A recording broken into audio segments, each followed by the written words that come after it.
Welcome back, everyone, for The Lion, the Witch, and the Wardrobe, Chapter 9, in the Witch's House. And now, of course, you want to know what had happened to Edmund. He had eaten his share of the dinner, but hadn't really enjoyed it because he was thinking all the time about Turkish delight. And there's nothing that spoils the taste of good ordinary food half so much as the memory of bad magic food. And he had heard the conversation and hadn't enjoyed it much either because he kept on thinking that the others were taking no notice of him and trying to give him the cold shoulder. They weren't, but he imagined it. And then he had listened to until Mr. Beaver told them about Aslan, and until he had heard the whole arrangement for meeting Aslan at the stone table.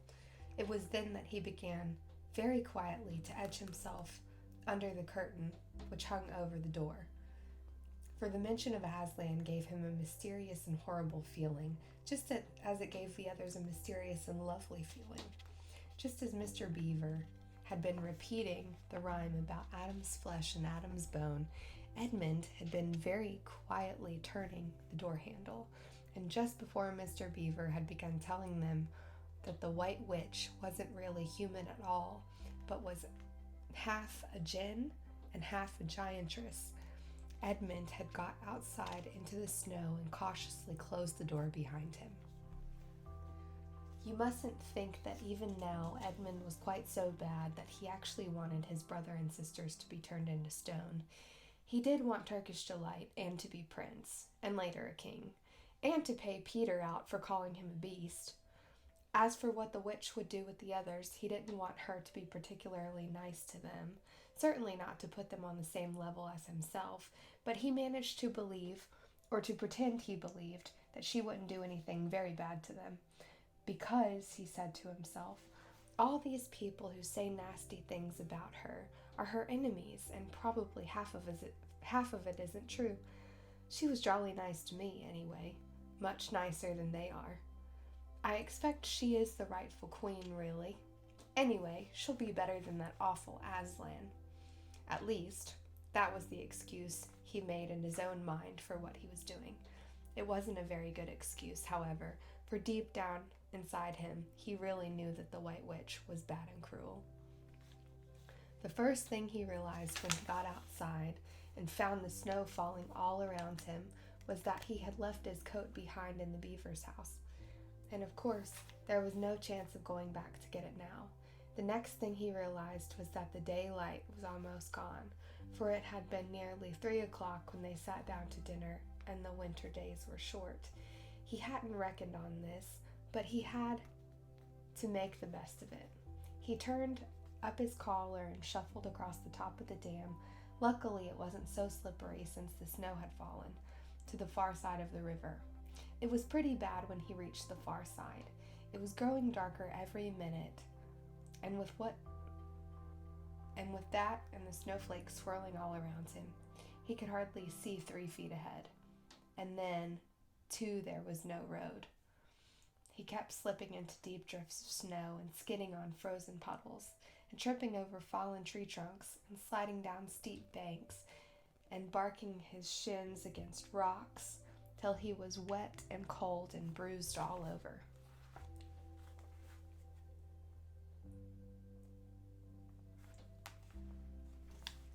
The silence and the loneliness were dreadful. In fact, I really think he might have given up the whole plan and gone back, and owned up and made friends with the others, if he hadn't happened to say to himself, when I'm king of Narnia, the first thing I shall do will be to make some decent roads. And of course, that set him off thinking about being a king and all the things he would do, and this cheered him up a good deal. He had just settled in his mind what sort of a palace he would have, and how many cars, and all about his private cinema, and where the principal railways would run, and what laws he would make against beavers and dams, and was putting the finishing touches to some schemes for keeping Peter in his place, when the weather changed. First, the snow stopped. Then, a wind sprang up and it became freezing cold. Finally, the clouds rolled away and the moon came out. It was a full moon, and shining on all that snow, it made everything almost as bright as day. Only the shadows were rather confusing. He would never have found his way if the moon hadn't come up and out by the time he got to the other river. You remember he had seen, when they first arrived at the beavers, a smaller river flowing into the great one lower down. He now reached this and turned to follow it up. But the little valley down which it came was much steeper and rockier than the one he had just left, and much overgrown with bushes, so that he could not have managed it at all in the dark. Even as it was, he got wet though, for he had to stoop under branches and great loads of snow came sliding off onto his back. And every time this happened, he thought more and more how he hated Peter.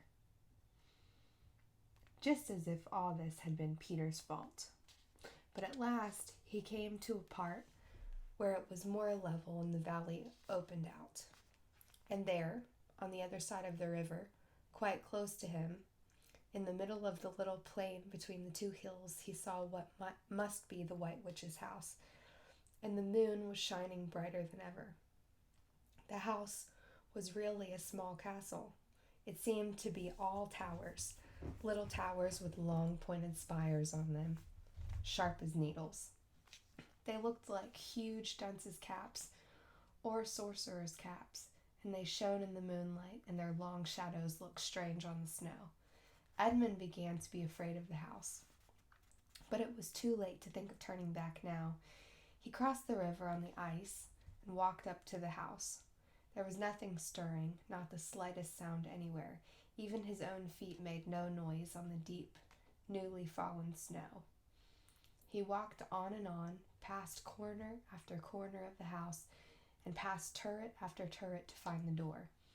He had to go right round to the far side before he found it. It was a huge arch, but the great iron gates stood wide open.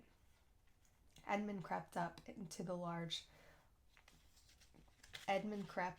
arch and looked inside into the courtyard, and there he saw a sight that nearly made his heart stop beating. Just inside the grate, with the moonlight shining on it, stood an enormous lion, crouched as if it was ready to spring.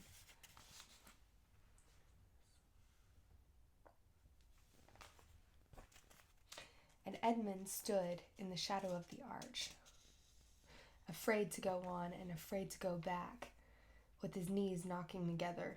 He stood there so long that his teeth would have been chattering with cold, even if they had not been chattering with fear. How long this really lasted, I don't know, but it seemed to Edmund to last for hours. And then at last he began to wonder why the lion was standing so still, for it hadn't moved 1 inch since he first set eyes on it. Edmund now ventured a little nearer, still keeping in the shadow of the arch as much as he could. He now saw from the way the lion was standing that it couldn't have been looking at him at all. But supposing it turns its head, thought Edmund. In fact, it was staring at something else, namely a little dwarf who stood with his back to it, about 4 feet away.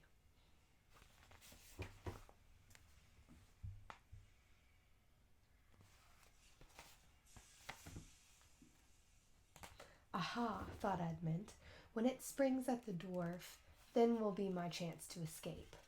But still the lion never moved, nor did the dwarf, and now, at last, Edmund remembered what the others had said about the White Witch turning people into stone.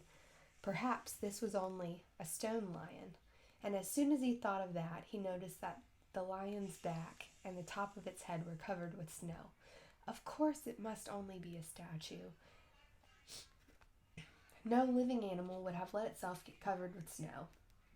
Then, very slowly, with his heart beating as if it would burst, Edmund ventured to go up to the lion. Even now, he hardly dared to touch it, but at last he put out his hand very quickly and did. It was stone cold. He had been frightened of a mere statue. The relief which Edmund felt was so great that in spite of the cold, He suddenly got warm all over, right down to his toes, and at the same time there came into his head what seemed a perfectly lovely idea. Probably, he thought, this is the great Aslan that they were all talking about. She's caught him already and turned him into stone. So that's the end of all their fine ideas about him. Pooh, who's afraid of Aslan? And he stood there gloating over the stone lion, and presently he did something very silly and childish. He took a stump of lead pencil out of his pocket and scribbled a mustache on the lion's upper lip, and then a pair of spectacles on its eyes, and then said, "Yeah, silly old Aslan, how do you like being stone? You thought yourself mighty fine, didn't you?" But in spite of the scribbles on it, the face of the great stone beast still looked so terrible and sad and noble, staring up in the moonlight, that Edmund didn't really get any fun out of jeering at it. He turned away and began to cross the courtyard. As he got into the middle of it, he saw that there were dozens of statues all about, standing here and there, rather as the pieces stand on chessboards when it is halfway through the game. There were stone satyrs and stone wolves and bears and foxes and catamountains of stone. There were lovely stone shapes that looked like women, but who were really the spirits of trees. There was the great shape of a centaur and a winged horse, and a long, lithe creature that Edmund took to be a dragon.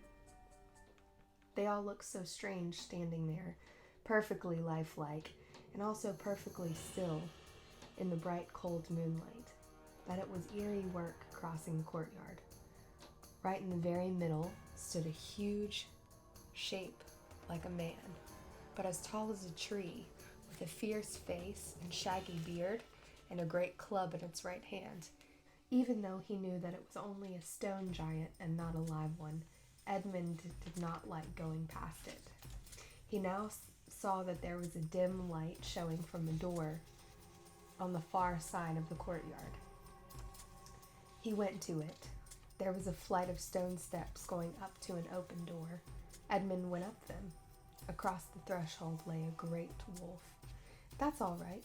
It's all right," he kept saying to himself. "It's only a stone wolf. It can't hurt me."